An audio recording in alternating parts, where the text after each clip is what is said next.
Bismillahirrahmanirrahim. Satu kenikmatan saya temukan ketika saya membuka kitab Nihayatul Alam karya Profesor Dr. Muhammad bin Abdurrahman Al-Arifi, dan juga di dalam kitab yang sama An-Nihayah fi Fitan wal Malahim, saya menemukan ada hadis Rasulullah SAW. Hadis ini berbicara tentang indikasi bahwa Imam Mahdi yang dijanjikan Allah melalui lisan Rasulullah akan datang sebagai pemimpin umat Islam di akhir zaman ketika khilafah tegak di muka bumi ini. Itu diberitakan oleh Rasulullah dengan ciri-cirinya seperti ini. Pertama, Rasulullah SAW bersabda, "Ubashirukum bil mahdi yakhruju fi akhiri ummati." Aku berikan kabar gembira kepada kalian tentang Al-Mahdi yang akan keluar dari akhir fase umatku di akhir zaman. Ya, cirinya apa? Inda ikhtilafi minan nas wa zalazila, yaitu ketika umat manusia berselisih, umat manusia bertentang dan berperang, serta ketika gempa bumi di mana-mana. Jadi kalau umat manusia sudah berselisih dan berperang dan gempa bumi di mana-mana, itu pertanda Imam Mahdi akan muncul. Sudahkah manusia berselisih hari ini? Sudahkah peperangan terjadi di mana-mana? Kemudian sudahkah gempa bumi terjadi di mana-mana? Berarti sebentar lagi ya Imam Mahdi datang. Sudah siap menyambut beliau? Yang kedua, indikator kedatangan Imam Mahdi adalah Rasulullah bersabda, "Yaktatilu thalathatun inda kanzikum." Akan berperang 3 orang laki-laki di sisi pembenaran kalian. Pembenaran kalian ini maksudnya Ka'bah. Jadi akan ada 3 laki-laki di tanah Arab yang mereka berperang, berebut kekuasaan. Kulluhum ibnu khalifatin, 3-3-nya putra raja, putra mahkota. Khalifah di sana bermakna mulkan. 3-3-nya putra raja. Jadi kalau ada 3 putra raja berebut kekuasaan di sekitar Ka'bah, itu pertanda Imam Mahdi akan muncul. Kemudian 3 orang laki-laki yang putra mahkota tadi berebut kekuasaan tidak berhasil, kata Rasulullah. Tsumma la yasiru ila wahidin minhum, tapi kekuasaan tidak berhasil mereka dapatkan oleh salah satu dari mereka, satu pun tidak berhasil. Hatta tatlu'a rayatun sudun min qibalil masjid, sampai muncul panji hitam dari arah timur. Rasulullah berada di mana? Di Madinah. Madinah timur tengah. Rasulullah mengarahkan telunjuknya ke arah timur. Yang dimaksud Rasulullah timur itu mana? Saya yakin Indonesia.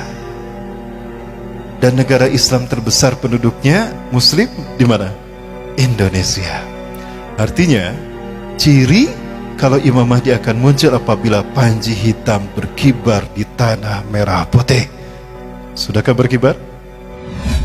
Sebentar para sekalian, apakah ini yang Rasul maksudkan? 3 putra mahkota mereka berebut kekuasaan. Sudah ada tidak? Sudah ada. 1 Muhammad bin Salman, kedua Khalid bin Farhan, ketiga Muhammad bin Nayef. 3 ini adalah 3 putra mahkota yang sedang berebut kekuasaan. Ya, apakah Raja Salman akan terbunuh? Pernah ada percobaan pembunuhan pada Raja Salman, tapi tidak berhasil. Pelurunya meleset, Raja Salman masih aman. Lalu beliau dilindungi dan dibawa ke bunker. Subhanallah, angin kebangkitan Islam itu terjadi sekarang dan kita menyaksikannya. Apakah ini isyarat kalau kebangkitan Islam yang disebutkan Rasulullah dengan panji hitamnya itu Indonesia? Mudah-mudahan iya. Inilah seperti yang dikatakan oleh Profesor Dr. Abu Bakar Al-Awawidah. Maaf, Dr. Abu Bakar Al-Awawidah. Beliau adalah Ketua Rabithah Ulama Palestina. Ketika tahun 2016 beliau ceramah di Masjid Jogokarian, bagaimana pendapat Dr. Abu Bakar Al-Awawidah tentang hadis Rasulullah yang menyebutkan merah dan putih? Mohon maaf saya sebutkan lagi untuk menyemangati ya para sekalian. Saya tidak akan pernah bosan mengingatkan antum sekalian bahwa Rasulullah pernah menyebutkan merah putih dalam hadisnya. Betul. Seperti apa hadisnya? Baik, saya bacakan hadisnya. Ini ada dalam Sahih Muslim, Kitabul Fadail, bab fadlu Nabi sallallahu alaihi wasallam an syaidil khalaik. Ya, Rasulullah SAW bersabda, "Inna Rabbi zawaliyal arda." Sesungguhnya Tuhanku melipatkan bumi ini untukku. Hatta ra'aitu masyariqaha wa magharibaha, sehingga aku melihat kekayaannya terbentang dari timur sampai ke barat. Wa'atanikal al-kanzain, dan Allah mempusakakan kepadaku 2 pusaka. Allah memberikan kepadaku dua pusaka, al-ahmar wal abyada, pusaka merah dan pusaka putih. Ketika Allah memperlihatkan timur dan barat dunia, kemudian Allah memberikan kepada Rasulullah merah dan putih, lalu Rasulullah menyebutkan, wa anna ummati, dan sesungguhnya umatku, saya bluku mulkuha ma zawala minha, akan sampai kekuasaannya di akhir zaman dari timur ke barat. Kepada beliau saya bertanya itu. 5 ulama berkata sama. 2 saya tanya langsung di Masjidil Aqsa selesai sholat subuh. Ketua Rabita Ulama Palestina, Syekh Ali Yaqub Al-Abbasi. Yang kedua, Dr. Abu Bakar Al-Awawidah. Yang ketiga, Dr. Yusuf As-Suwaidah. Yang keempat, Hekmatyar tahun 97. Yang kelima, Abu Sabar Zarqawi. Intinya, para sekalian, 5-5-nya mengatakan, dan yang menarik adalah apa yang beliau katakan, Dr. Abu Bakar Al-Awawidah. Apa itu? Ala kulli biladil muslimin alladzina yaqbaluna al-islam dinahum, antum ya Indonesia lam yahtarakumullah liqiyadi qimati hadzal din fi akhir zaman qabla sa'ah. Dari semua negara yang menerima Islam sebagai agamanya, tinggal kalian Indonesia yang belum Allah pilih untuk memimpin kebangkitan Islam. Allahu Akbar.